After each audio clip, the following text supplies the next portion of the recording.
Good afternoon, Southwest Florida. I'm Bri Walling. This Naples Herald Lunch Break is sponsored by our friends at Fusillo Kia of Cape Coral. This afternoon, we'll tell you about a late candidate throwing his hat into the Florida governor's race, Florida breweries adopting a seal to identify their craft, and more. Today is Tuesday, June 5th, and this is the Lunch Break. Billionaire real estate investor Jeff Green has filed paperwork to run as a Democrat for governor, joining a crowded field that already includes four major candidates. 63-year-old Green, who lives in Palm Beach, just 2 doors down from President Trump's Mar-a-Lago, ran unsuccessfully for the U.S. Senate in 2010. Green earned 31% of the vote in the Democratic primary, but was far behind former U.S. Representative Kendrick Meek, who had 57.5%. Green also ran unsuccessfully in 1982 as a Republican for a congressional seat in California.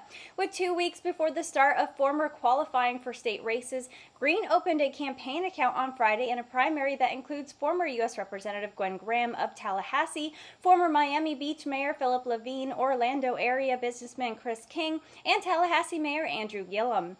Green is entering the race just 50 days before the August 28th primary ballots are mailed out. But Green, who has a net worth of $3.8 billion according to Forbes, will be able to immediately compete if he decides to self-fund his campaign like he did in 2010, when he spent nearly $24 million in his Senate bid.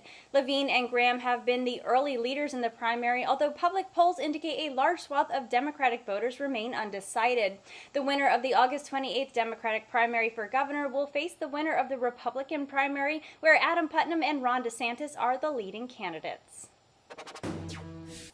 South Lee County residents are one step closer to having a local hospital after the Florida Agency for Healthcare Administration gave preliminary approval for the construction of 2 separate facilities last week. During its public hearing on Friday, the regulatory organization gave its approval to certificates of need for an 82-bed hospital tower to be added to Lee Health's Coconut Point facility, as well as an 80-bed hospital tower located in Estero to be run by Hospital Corporation of America.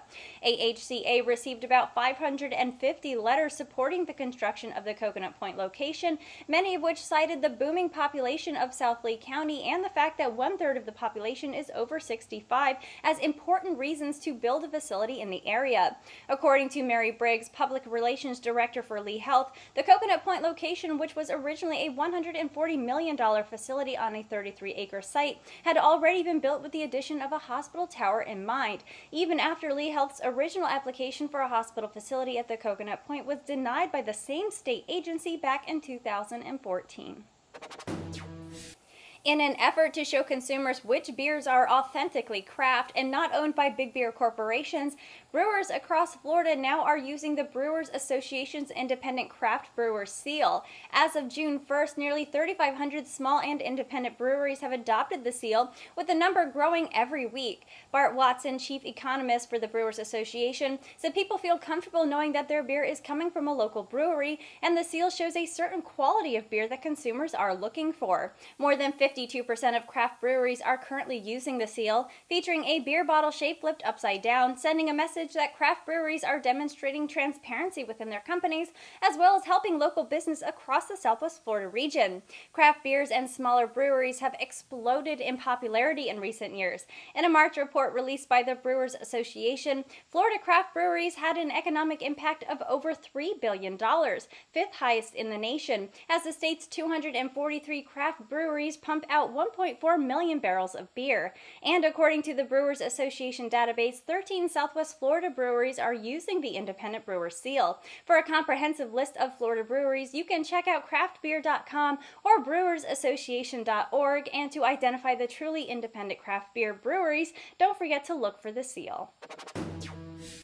And that was a lunch break for today. I'm Bri Walling. For your twice daily news fix, head over to the Naples Herald YouTube channel and subscribe. Leave us a comment to let us know your thoughts on the news or what you would like to hear about. The lunch break airs Monday through Friday at 12 p.m. right here at naplesherald.com. And don't forget to check out our morning report that also airs Monday through Friday at 9 a.m. Thank you for watching. We'll see you tomorrow.